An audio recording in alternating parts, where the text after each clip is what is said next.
Bonjour à tous et bienvenue dans ce tout premier numéro consacré au genre et société où nous essaierons de parler de toutes les questions de genre. Mais avant tout, nous commencerons aujourd'hui par savoir qu'est-ce que c'est que le genre exactement. Qu'est-ce qu'on entend par cette notion? C'est vrai qu'on l'entend partout, à gauche, à droite, à toutes les sauces. Mais on essaiera de décortiquer d'abord ce que la science en dit, premièrement, et ensuite comment ça se décline, comment ça se vit dans la vie de tous les jours, dans la vie des Congolais et Congolaises. Avec moi sur le plateau, je ne suis pas seule, j'ai deux acolytes que j'ai la joie de vous présenter. J'ai Christelle Dibata, bonjour, qui est journaliste d'ailleurs, que vous connaissez à mon avis, parce qu'elle est journaliste et elle est souvent sur les télés. Ça va faire quand même un moment que je ne suis plus passée à la télé, mais merci Ange de me dépoussiérer en quelque sorte. Merci à toi d'avoir accepté de participer à cette émission. À côté d'elle, nous avons Aaron Bokenge. Bonjour Aaron. Je te salue Ange. Oui, merci, parce que les questions de genre ne concernent pas que les femmes. Bien sûr, c'est comme ça que les hommes aussi sont là pour élever la voix, mais aussi pour soutenir aussi les femmes. Puisque souvent on dit que les hommes ils ont leur solidarité masculine et tout. Bon, on est là pour soutenir aussi la femme. Les hommes genrés. On reviendra sur ça. Exact. Alors, avant d'entrer dans le vif du sujet, nous avons aussi deux invités. Madame Anne Louvéfou, qui est pédagogue, mais qui est aussi écrivaine. Vous préférez que je dise écrivain ou écrivaine? Tout ce que vous voulez. Ce que je veux, moi je préfère écrivaine pour bien faire la distinction. Bonjour bon. Madame Anne-Marie. Bonjour Madame Ange, merci de m'avoir invitée. Merci à vous d'avoir accepté l'invitation. Juste à côté, nous avons Monsieur Jipika qui est point focal de Vimen, une association dont il aura l'occasion de nous parler de ses actions. Bonjour Ange et merci aussi de faire partie de cette magnifique équipe pour parler bien sûr du genre. Merci à vous. Alors, sans plus attendre, on va rentrer dans le vif du sujet. Tiens, pour faire un petit tour de tableau, c'est quoi le genre pour vous? Qu'est-ce que serait le genre pour vous? En un mot, une phrase, comment vous le définiriez? Le genre, c'est hommes et femmes, dans les rapports sociaux, dans les rapports de tous les jours, à la maison, dans la rue, à l'école, au travail. C'est ça le genre. Alors, pour vous? Pour moi, je dirais bien sûr que le genre, c'est la nature humaine en général, avec bien sûr les relations qui unissent les uns aux autres, tous les sexes confondus. Voilà. Pour moi, je le résumerais plus en une sorte d'appartenance identitaire. C'est-à-dire, en même temps, je fais partie d'une société, en même temps, je suis capable de m'identifier, je dirais, à une catégorie qui est bien précise. Et comme tout le monde le sait, généralement, en société, on sait qu'il existe deux genres. Même si, depuis un moment, c'est une théorie qui commence à être battue en brèche. Non, ce n'est pas une théorie, c'est la réalité. Voilà, je ne tiens pas à sauter directement dans le plat. Mais avant toute chose, personnellement, cela n'engage que moi, je vis le genre comme une véritable appartenance identitaire. Je m'identifie à un groupe et bien entendu... Au genre féminin, du coup. Au genre féminin, évidemment, et je ne compte pas le changer. Je l'aime trop. Mais et on reviendra là-dessus. De manière plus claire, oui. Aujourd'hui quand on parle du genre, parce qu'elle est vraiment, elle a déjà plongé. Oui, il faut plonger, là on plonge déjà tout de suite. Elle a déjà plongé, mais moi je dis qu'aujourd'hui quand on parle du genre, on voit l'homme, la femme, les discriminations, les problèmes de l'homme, les problèmes de la femme, le développement de la femme et le développement de l'homme dans la société. Ici, je parle homme-femme. Voilà, donc voilà qu'on parle du genre. Donc on est d'accord que le genre, là, de ce qu'on vient tous de dire, c'est vraiment deux catégories déjà. On a les hommes et les femmes, et ensuite, entre les deux, on a les rapports sociaux. Alors on est allé, Monsieur Aaron, on est allé à la rencontre du peuple congolais, voir ce qu'ils en pensent. Vous pouvez nous en dire un mot? Nous étions sur la rue. En tout cas, c'était pour avoir une idée de comment est-ce que les gens comprennent d'abord ce que c'est que le genre. On a eu toutes les classes sociales, en tout cas. On a eu les hommes, les femmes, les jeunes. Mais j'aimerais bien que les gens, que le public, que tous ceux qui nous suivent à la maison voient, qu'ils aient un peu une idée de comment est-ce que les gens, quand on parle du genre aujourd'hui, ce qui vient à la tête, ce qui leur vient à la tête directement aujourd'hui quand on parle du genre, sans beaucoup de commentaires, j'aimerais bien que tout le monde voie et qu'on ait un peu une idée de ce que les gens se disent. Je propose qu'on regarde la vidéo et ensuite on revient sur le plateau et on en discute.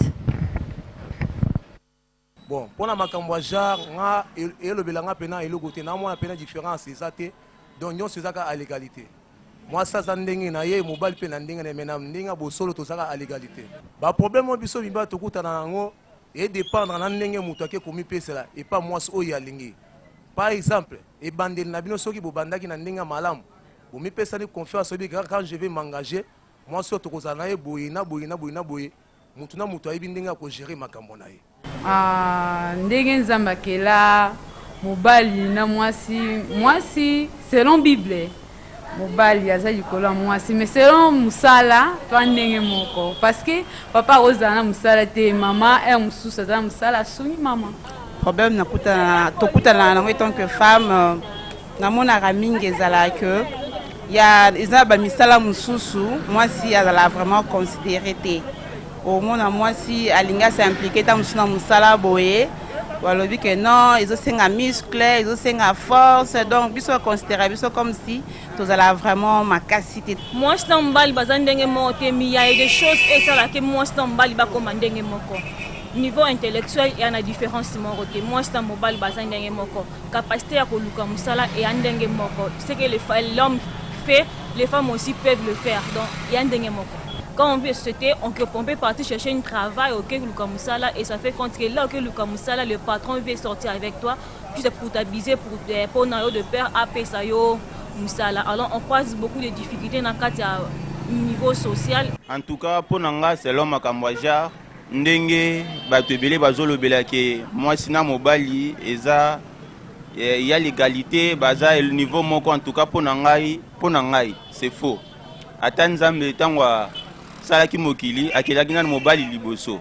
Moi, ici, il y a une deuxième position. Donc, quel que soit mon moi, quel que soit classe, quel que soit niveau, mais Azakaka inférieur et pas Mobali. Donc, Mobali, il y a numéro 1. Oh, Ngana Monaka Mabe, Nabasi, Soko, placer confiance, ceux qui ont des relations ébellées avec le temps à Robé Bissakak. De nos jours, le mot genre, c'est la féminité qui s'approche petit à petit, de plus en plus à la masculinité. Pour ma part, je dirais même que le mot genre, ça s'approche à l'égalité de genre. Donc, pour moi, je définis comme genre synonyme de l'égalité. Alors, merci pour cette vidéo que nous venons de regarder. Et là, ce qui me frappe dans cette vidéo, c'est qu'on se rend compte qu'il n'y a pas une seule définition de genre. Mais là où les personnes sont plus d'accord, se mettent tous d'accord, c'est qu'il y a bien des hommes et des femmes dans la société et qu'on parle plus des rapports sociaux entre les deux. Qu'est-ce que vous en avez pensé? Alors, la société, généralement, ce que moi je retiens de ces différentes interventions, c'est qu'il y a tout d'abord cette différenciation sexuelle.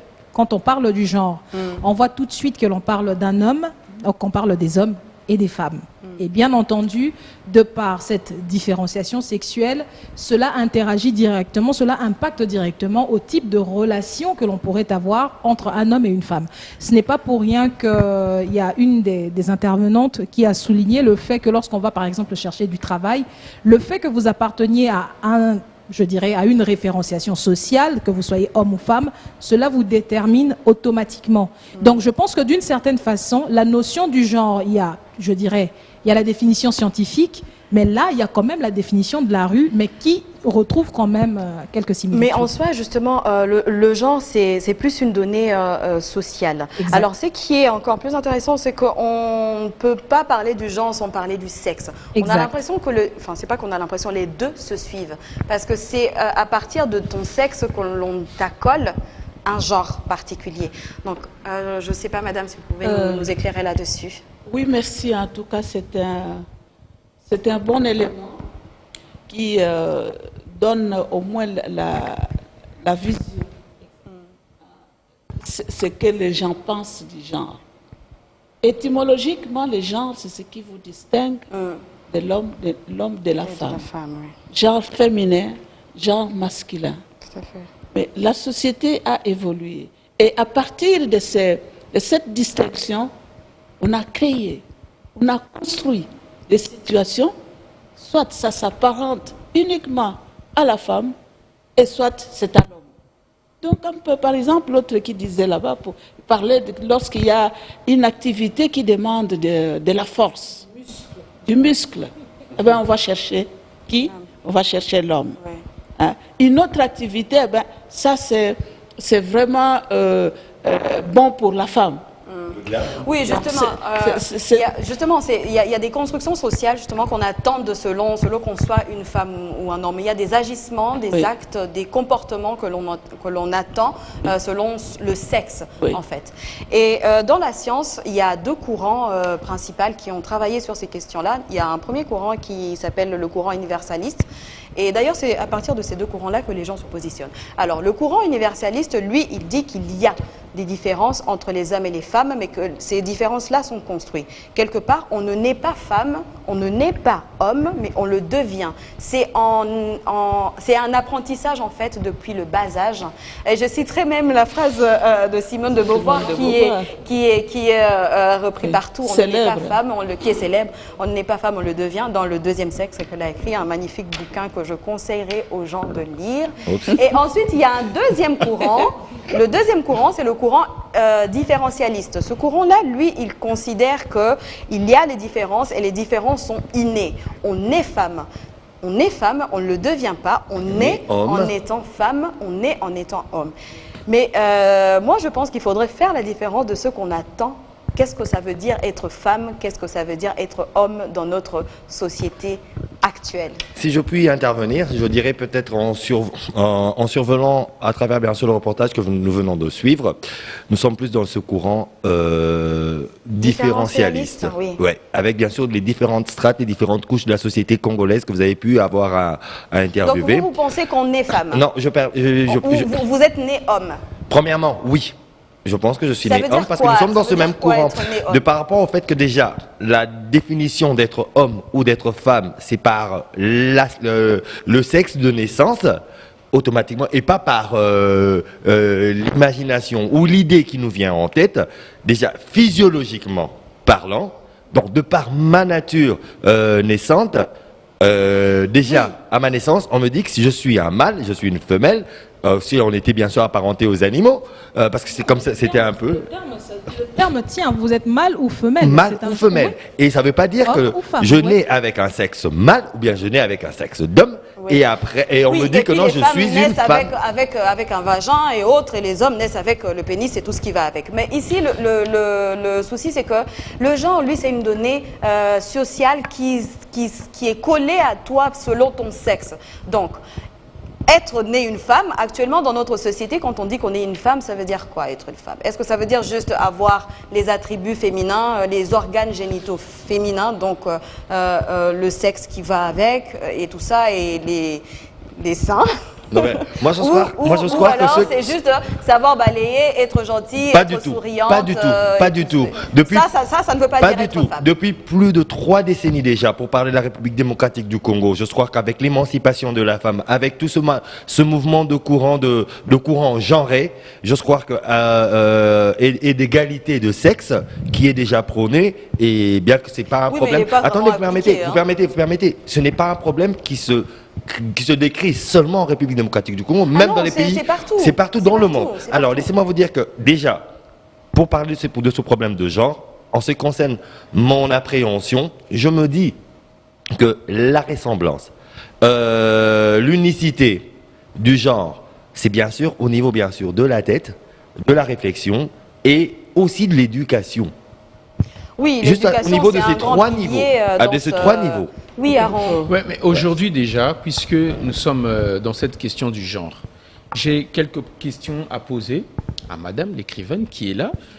Aujourd'hui. En tout cas, j'aurais bien voulu, parce qu'on l'a présentée comme une pédagogue. Bien sûr. J'aimerais bien avoir son point de vue à elle. Alors on écoute Aaron. Vraiment, Madame, est-ce qu'aujourd'hui on peut dire que en République démocratique du Congo, la femme est consciente de son genre? Pourquoi? Parce que aujourd'hui, elles veulent tous la parité entre l'homme et la femme. Il faut aujourd'hui que tout soit égal. Mais est-ce qu'aujourd'hui, la femme est consciente de ses devoirs et de ses droits ici en République démocratique du Congo?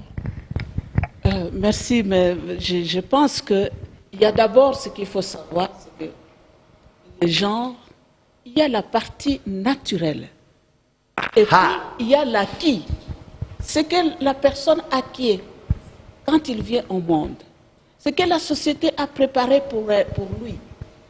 Tous les rapports. Hein, les rapports entre l'homme et la femme. Les rapports entre un garçon, vous êtes d'accord avec moi que les rapports et sa mère.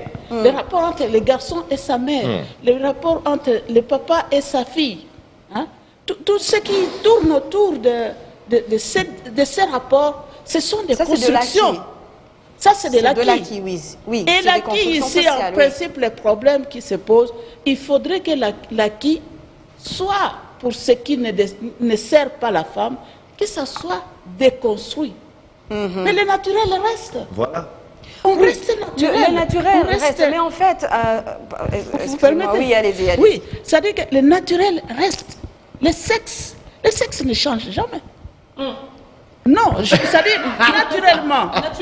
Naturellement, non. Alors, parce que tout ce qui se passe aujourd'hui, hein, tous les bisexuels, tout ce que vous voulez, tous les changements qu'on est en train d'opérer sur le corps de l'homme. Ils ont un point le initial. corps de l'homme. Mais je crois que ce sont des évolutions, si vous voulez, de la pensée et de la pratique de la vie. Ce n'est pas quelque chose de naturel. On change.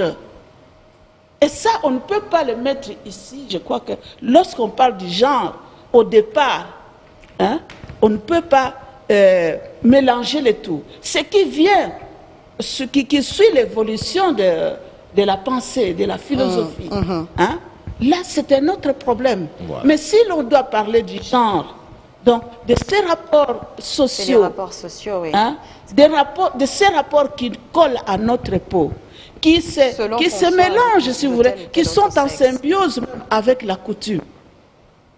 Vous voyez? Donc, il y a des éléments qui renforcent ces rapports-là, des distinctions. Par exemple, la coutume. Merci. Donc, vous avez posé la question de savoir si la Congolaise est consciente du genre. Voilà. Mais elle est consciente qu'elle est congolaise d'abord. Et les rapports qui existent dans sa vie de tous les jours, qui ont été créés, elle est en train de se battre pour les déconstruire. Mais est-ce que la femme... Pour harmoniser, voilà. Harmoniser. Parce que dans la société, on a besoin des uns et des autres. Voilà. Tout à fait. On a besoin de l'homme et de la femme. Mais en Ce n'est pas seulement l'homme, ni seulement la femme. Mais les deux doivent aller ensemble. C'est ainsi que lorsqu'on parle, lorsqu'on discute de ce genre, lorsqu'on cherche à abolir, à les discriminer, mais qu'est-ce qu'on cherche?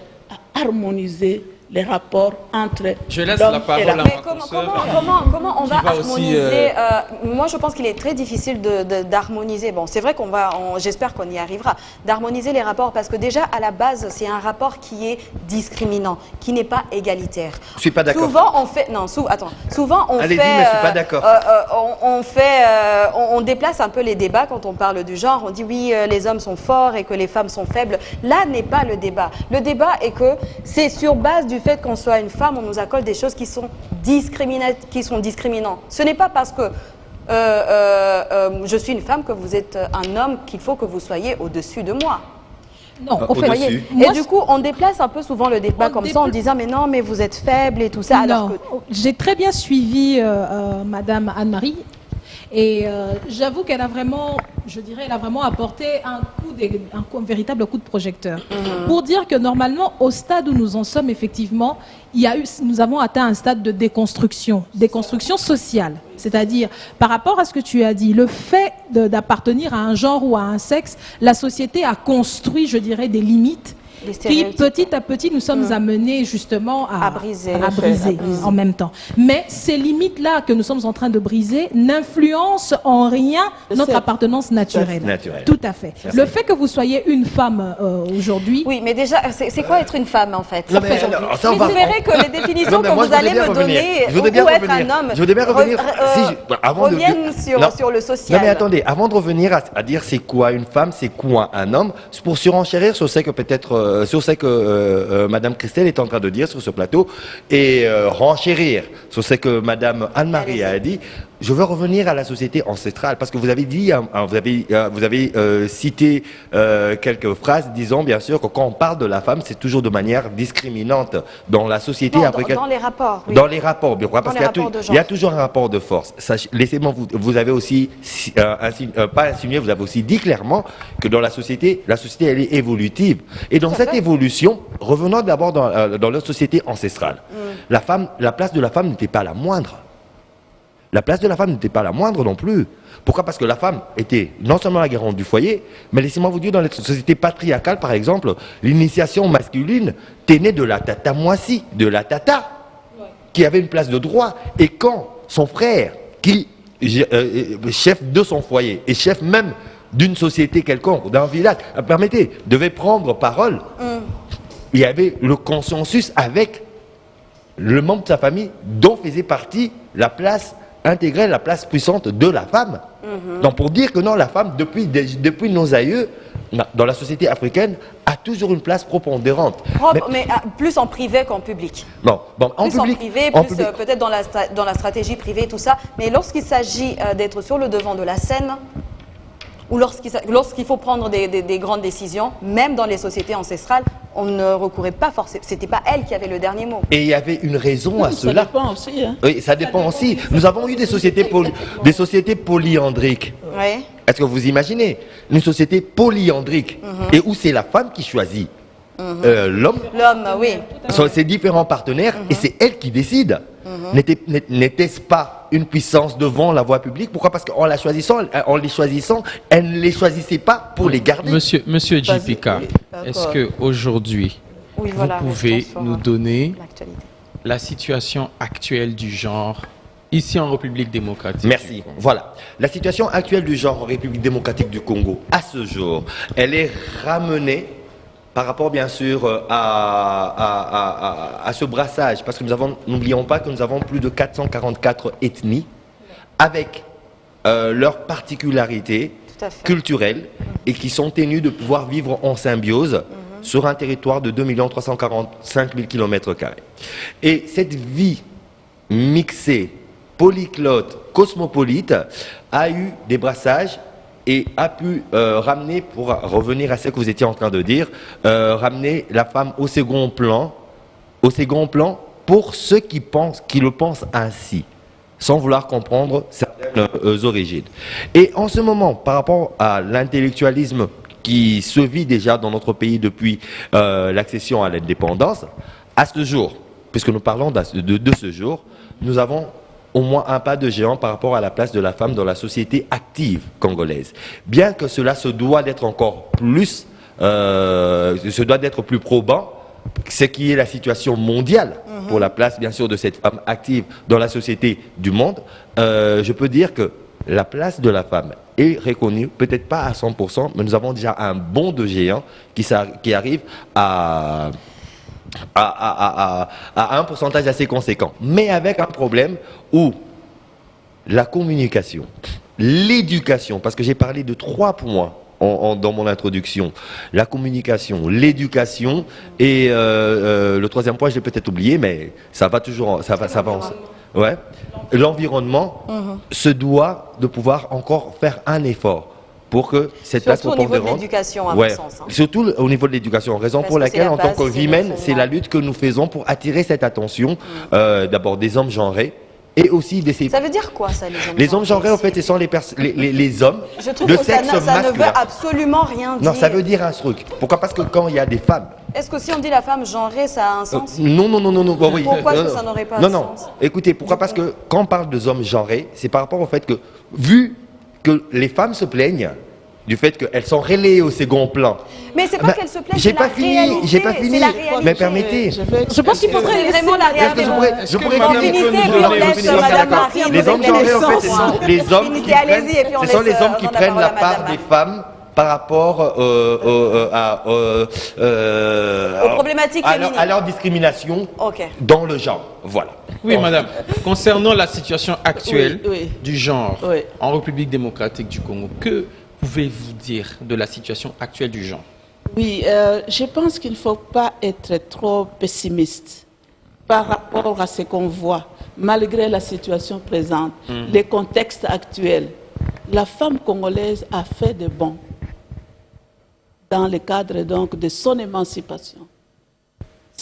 Vous évoquiez tout à l'heure là, ce n'est pas les rapports, ce n'est pas que ça soit quelque chose de construit comme ça, mais ce sont des rapports. Ce que vous devez savoir, Madame Ange, c'est que ce sont des rapports de pouvoir. Bah oui, toujours. C'est ça le nœud du problème. Rapport de force. Le rapport de pouvoir. Oui. Et le pouvoir, on se l'arrache. Ah, donc il faut se battre. Ça, c'est autre chose. Vous avez entendu, il faut se battre. Ça veut dire que celui qui détient le pouvoir ne va pas le lâcher facilement. Ah oui. En tout cas, pas et quand il a construit, les hommes quand il a construit, pleurer, et que toute la société a accepté.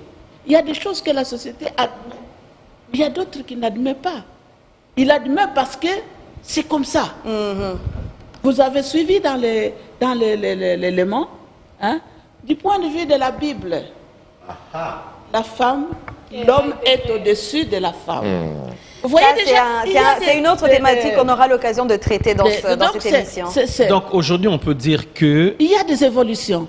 Il y a des sur le point de la parité, par exemple. Bon, écoutez, pour aider Madame Anne-Marie, c'est un processus. C'est un processus. Pour aider Madame... processus dans ce sens-là, dans ce qui concerne les rapports sociaux, il faut aller lentement, mais sûrement. Donc on peut dire qu'aujourd'hui, il y a évolution. Oui, il y a des évolutions, il y a des choses qui se passent. Sinon, je ne serais même pas ici. Avant, la place de la femme était dans la cuisine. Autrement, je suis née avant 1960. Je crois que j'ai l'histoire du genre, de mon genre moi-même. Vous n'auriez même pas écrit? Si, j'ai écrit pour les autres, pour les sensibiliser. Hein? Parce que chacun là où il est, chaque femme, aujourd'hui, qui a fait le parcours que nous avons suivi, dans ce sens que vous partez du village, vous partez de l'école, maternelle, primaire, secondaire, je crois qu'il y a des coins où il n'y avait pas une femme, une fille, une jeune fille qui avait terminé les humanités à cette époque-là.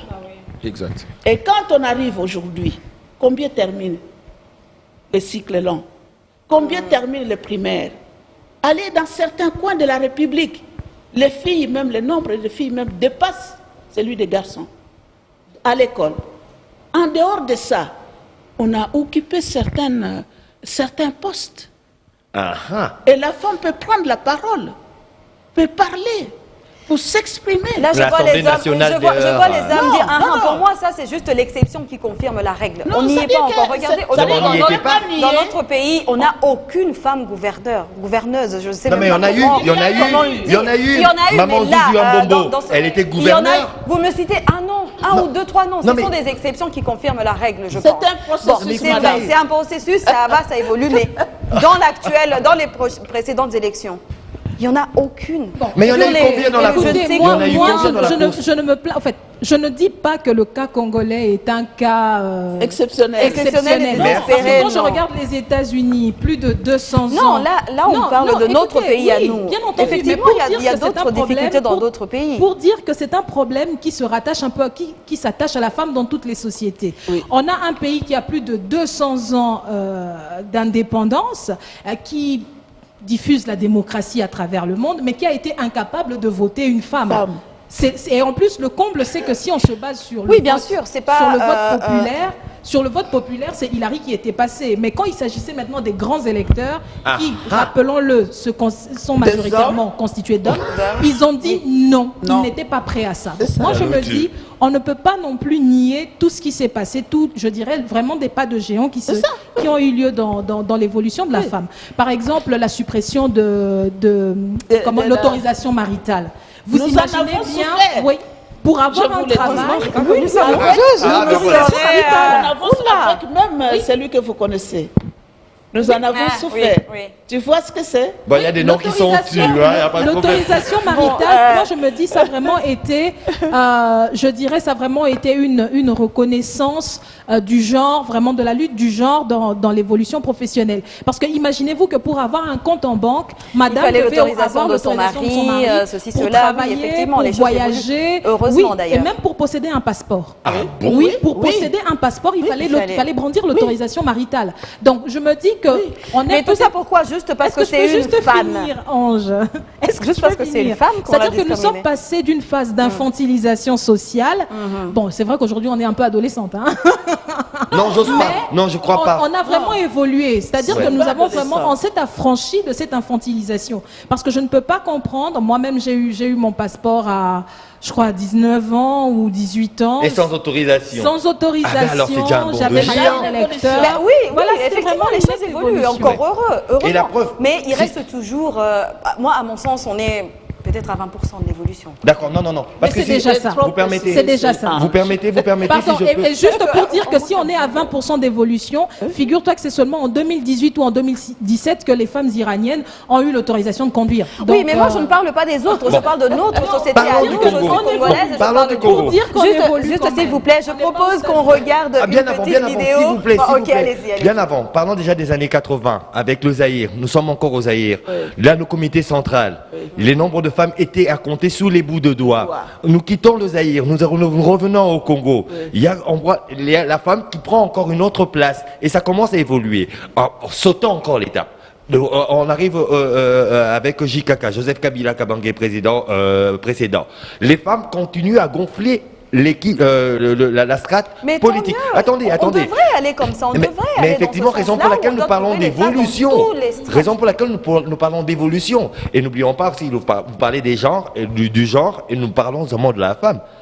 Dans les genres, il y a aussi l'homme. C'est là où il faut clarifier. Oui, le genre, ce n'est pas uniquement la femme, c'est les hommes et les femmes et tous les autres genres qui existent. Et si je t'entends rebondir, c'est parce que... Là, ça doit faire l'idée. Non, mais c'est raison pour laquelle je rebondis. Pourquoi? Parce qu'il y a aussi des hommes qui sont marginalisés par des femmes. Oui, il y a des hommes qui sont marginalisés, mais excusez-moi, ces hommes-là sont minoritaires. Ils sont largement minoritaires. Quand bien même, mais ils sont actuellement, aussi du genre. c'est plus la femme qui est... Ils sont aussi du genre. Beaucoup plus discriminée. Oui, ils sont d'un genre, oui. Tout à fait. Bon, je propose que l'on regarde une petite vidéo explicative et puis on revient sur le plateau et on discutera de comment ça s'applique, comment ça se vit dans la vie quotidienne. On regarde. Actuellement, on met le genre à toutes les sauces. Mais alors, c'est quoi exactement le genre? Le genre, c'est avant tout un outil d'analyse pour les personnes qui se questionnent sur les rapports entre les hommes et les femmes dans la société. C'est un concept développé en sciences humaines et sociales dans les années 50, puis repris par les féministes qui différencient le sexe et le genre. En effet, il est difficile de parler du genre sans parler du sexe. Le sexe est une donnée naturelle, biologique et donc relève de l'inné. C'est l'idée qu'il y a des différences biologiques entre les garçons et les filles, par exemple les hormones, les organes génitaux, etc. Le genre, quant à lui, est une donnée sociale, culturelle et est de l'ordre de l'acquis. C'est tout simplement une construction sociale, un apprentissage des rôles que la société t'impose selon ton sexe. En d'autres termes, ce n'est pas ton sexe qui fait de toi une femme ou un homme, mais ce sont tous les rôles sociaux liés au féminin et au masculin qui te construisent en tant qu'homme ou femme. Par exemple, savoir cuisiner ou encore faire le ménage pour les femmes, être un bon leader ou un dirigeant pour les hommes ne sont pas des comportements naturels mais relèvent bien d'un apprentissage. C'est dans la vie quotidienne qu'il y a des normes par rapport aux hommes et aux femmes. Les hommes incarnent l'humanité de manière générale, ils sont la norme. Les femmes sont spécifiques, elles sont l'exception. Le genre serait alors une différenciation et une hiérarchisation des sexes. Le masculin et le féminin ne se valent pas et dans toutes les sociétés patriarcales, le masculin vaut toujours plus que le féminin, symboliquement et matériellement. Ce qui est une situation injuste. Sur le plateau, on n'est pas d'accord de ce qu'on vient de voir dans la vidéo. Ce n'est pas ton sexe qui fait de toi un homme ou une femme. Être un homme ou une femme sont des acquis, des constructions sociales, des apprentissages depuis le bas âge. Vous n'êtes pas d'accord avec moi, Monsieur Jipika? Non, je ne suis pas d'accord par rapport au fait que nous ne devons pas apparenter le fait d'être un homme ou d'être une femme à l'attrait sexuel. Ça, c'est différent. Ou alors à la considération de ce que nous sentons en nous. Parce que naturellement, déjà, nous naissons soit homme, soit femme. C'est juste ce que j'allais dire par rapport au fait de ne pas être d'accord. Donc vous considérez que vous êtes né un homme. Oui. Alors quand on dit que ce n'est pas une, par exemple, ce n'est pas une bonne femme, qu'est-ce que ça veut dire? Bon, ce n'est pas une bonne femme par rapport, bien sûr, à l'environnement et à la société qui décrit la femme telle qu'elle doit être femme. Donc la femme, si la société est amenée à décrire ce que la femme doit être, donc ça veut dire que la femme n'est pas née naturellement femme. Parce que la société, dès qu'on voit le sexe, on n'a pas besoin de décrire que c'est une femme ou un homme. Parce que si la société commence à te décrire comment tu dois être en tant que femme, donc tu n'es pas née femme. Tu dois apprendre ces apprentissages. Tu dois, par exemple, plus terre à terre. Merci tu pour dois le apprendre cours, en étant femme que tu dois savoir cuisiner, non, tu dois savoir faire le ménage, tu dois savoir servir les hommes, tu dois être souriante. J'ai pas dit ça. C'est ce que je suis en train de dire. Être femme par rapport à la société, c'est autant que la société décrit homme, être homme. Oui, alors, oui, c'est oui, ça. mais laissez-moi vous dire, c'est pas cuisiner, ça ne se résout pas à cuisiner. C'est d'abord physiologique. Non, ça c'était un exemple. Non. Exemple. Merci, parce que je pensais que c'était par rapport à mon rebondissement. Parce que physiologiquement déjà, vous naissez femme dans un environnement qui est d'abord cette cellule de base qui est votre famille, qui vous dicte déjà comment est-ce que en tant que femme ou homme, c'est comme ça que maman était comme ça, en tant que femme. Donc vous apprenez, les gens apprennent les rôles de femme ou d'homme. Effectivement. Finalement, est-ce qu'on est femme ou on n'est pas femme? Nous naissons bébés. Parce qu'on les apprend. Nous naissons bébés, mais avec un genre. Oui, on va écouter. Délimité par son sexe. D'accord, je poserai ma question. Ma première question, ce sera d'abord à Monsieur JPK, qui est point focal de Vimen. Oui. Et aujourd'hui, puisqu'on parle de l'homme-femme, avec l'évolution... l'homme-femme, ça veut dire du genre. Genre homme et genre femme. Voilà. Ok, merci. Donc aujourd'hui, avec l'évolution de la technologie, avec tout ce qu'on voit, je ne peux pas dire l'évolution des mœurs parce que les mœurs restent les mêmes. Merci. Mais non, les mœurs évoluent. Non. Attention. Les mœurs évoluent. Non, les mœurs n'évoluent pas. Attention. Attention, j'en reviendrai plus tard. Merci.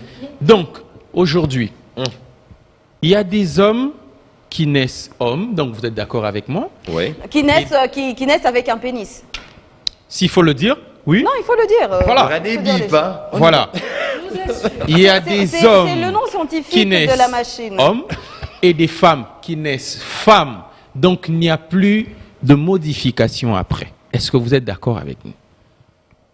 Il n'y a plus de modification. Il n'y a plus de modification quand je dis qu'il n'y a que les hommes qui naissent hommes et ils meurent hommes. Oui. Une femme qui est née femme, elle meurt femme. Oui, jusqu'à ce jour, ça existe. Oui, mais est-ce qu'il n'y a pas d'autre cas? Déjà, le troisième genre. Juste pour vous rassurer, il y a des hermaphrodites. Il y a des gens qui naissent avec deux sexes. Oui, mais ça existe scientifiquement. Effectivement, mais ces hermaphrodites ont un des sexes qui est plus développé et l'autre qui ne fonctionne pas. C'est juste une On est bébé, on est bébé. Comment on va savoir que l'autre sexe ne fonctionne pas? Non, mais effectivement, on parle à croissance. Et puis, écoutez, on est bébé. Les gens choisissent attendez, à un moment donné un bébé de sexe masculin, excusez-moi le terme, bande. Un bébé de sexe féminin a bien sûr tout le dessin de son sexe. Naturellement bien conçu et bien. Un hermaphrodite par contre, ce ne sont pas les deux sexes qui ont la même taille et qui ont le même développement. Non. Et la médecine prouve que non, ce sexe féminin a la taille normale à la naissance et ce sexe masculin qu'il a, il est atrophié. Merci. Est-ce que vous savez qu'on n'a pas qu'un seul sexe, le sexe visible? L'être humain a, je crois, de mémoire, si je ne me trompe pas, 5 sexes. Oups. Et deux fois, on peut avoir le sexe... Oui, on a le sexe visible qu'on voit, c'est le sexe somatique. C'est c'est comme la partie émergée de l'iceberg. Effectivement.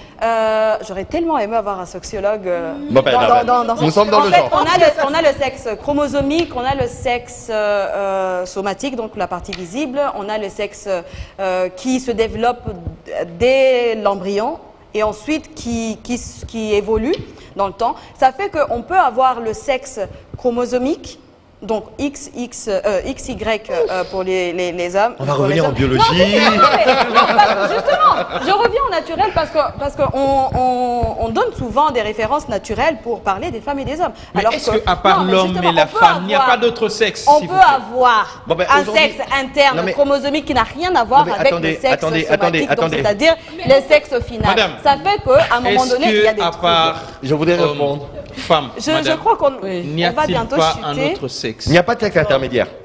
Normalement. Naturellement. Normalement, Oui. c'est-à-dire naturellement, il n'y a que ces deux sexes-là. Merci. C'est tout. Merci. Tout le reste là, c'est justement c'est la folie de l'homme. Oups. Ou c'est aussi de comment dirais-je, Des déviations. Des déviations, des abominations. Des attraits. Ou même des comment dirais-je, ce sont des phénomènes sociaux. Non, ça dit un phénomène naturel mal conçu, quoi. Une nature qui est mal conçue. Et qui s'est développée. Qui s'est développée. C'est ça. Mais sinon, il n'y a que deux sexes.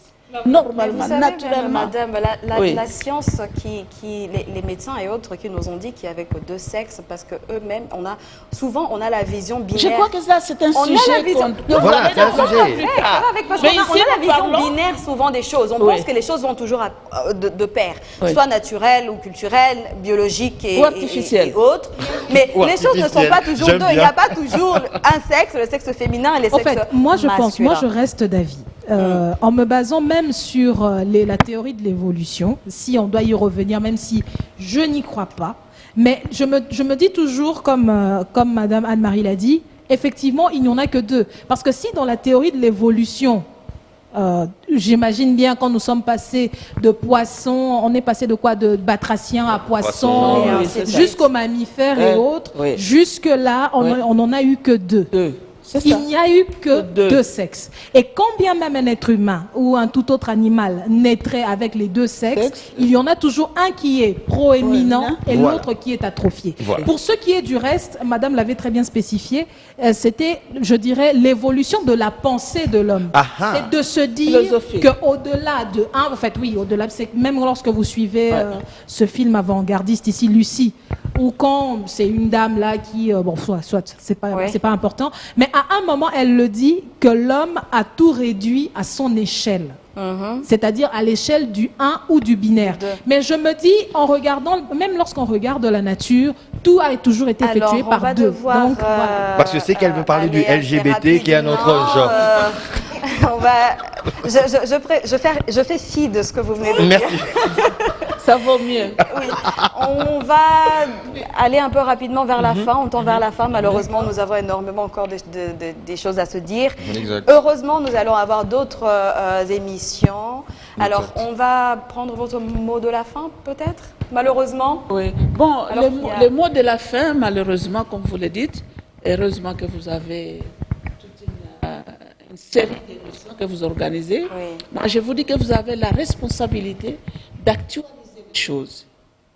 Parce que je vous ai dit que moi, je suis née avant 60. Je connais l'évolution de la femme. J'ai œuvré dans cette évolution. On a amené la Congolaise à pouvoir vivre, à pouvoir devenir vraiment la véritable agent de développement. Pas comme un bénéficiaire. Parce que c'était ça la première conception. Même le genre est né dans la pratique du développement. Et lorsqu'on a constaté, lorsqu'on planifiait les projets, eh bien, on a oublié la femme. C'est ça qui a fait que certaines pionnières parmi les femmes ont dit, mais qu'est-ce qui se passe? Et nous sommes où? Nous ne sommes pas comptés dans l'évolution.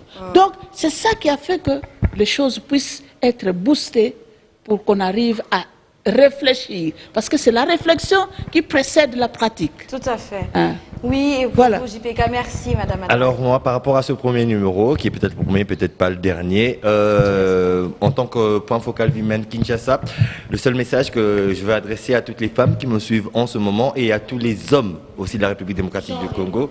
Ouais, d'abord, pourquoi? Parce que en tant que Women, notre lutte, c'est bien sûr de pouvoir dénoncer tous les affres, tout ce qui a très aux violences faites à la femme. Alors, à vous les dames congolaises, à vous les femmes, à vous les jeunes filles, n'hésitez pas de pouvoir dénoncer tout ce qui est comme violence. Vous étant fait. Pourquoi? Parce qu'il y a des numéros qui vous ont déjà dissimulés à travers, bien sûr, toute la ville et tout le pays. N'hésitez pas à le faire. Il y a tout ce qui est mis en place pour pouvoir vous être en aide. Brisez le silence. Merci, voilà. JPK. Et vous, mes deux chers amis? Alors, le mot de la fin. C'était vraiment un plaisir de participer à cette émission. Et tu reviendras. Évidemment, on reviendra. Si tu m'invites et pour la suite des différents autres numéros. Mais en tout cas, ça a vraiment été un moment d'intense partage et surtout de vivre ce choc un peu d'idées. En tout cas, ça a vraiment été un plaisir. Merci à vous, Christelle. Oui, puisque nous sommes à Kinshasa, en République démocratique du Congo, j'aimerais dire ça en lingala que Batunion soit la nation de Bandaku. Tous en essayons déjà à annoncer. Série à émission Nabiso. Aujourd'hui, on a eu invité au Bomoni Lelo Awa. Demain, ça sera d'autres personnes. Et nous allons développer sujet sur Ezolo Bamanase. N'hésitez pas, ceux qui besoin de à sujet Oyozomona Kezo Otungisayo. Maman, papa, jeune homme, jeune fille, Yaka, ko contacter Biso, Torolo Belayango avec joie, Neng Tozolo Bango Awabo, avec ma consoeur et toute l'équipe. Merci à vous tous de nous avoir suivis, d'avoir été avec nous pendant cette heure d'émission où malheureusement on est obligé de couper. Et nous espérons que vous avez appris des choses et que le genre ce n'est pas seulement la femme. Le genre c'est la femme, les femmes et les hommes dans la société, leur rapport l'un envers l'autre. On se retrouve très prochainement où nous allons parler du sexisme. Soyez tous au rendez-vous. Ciao!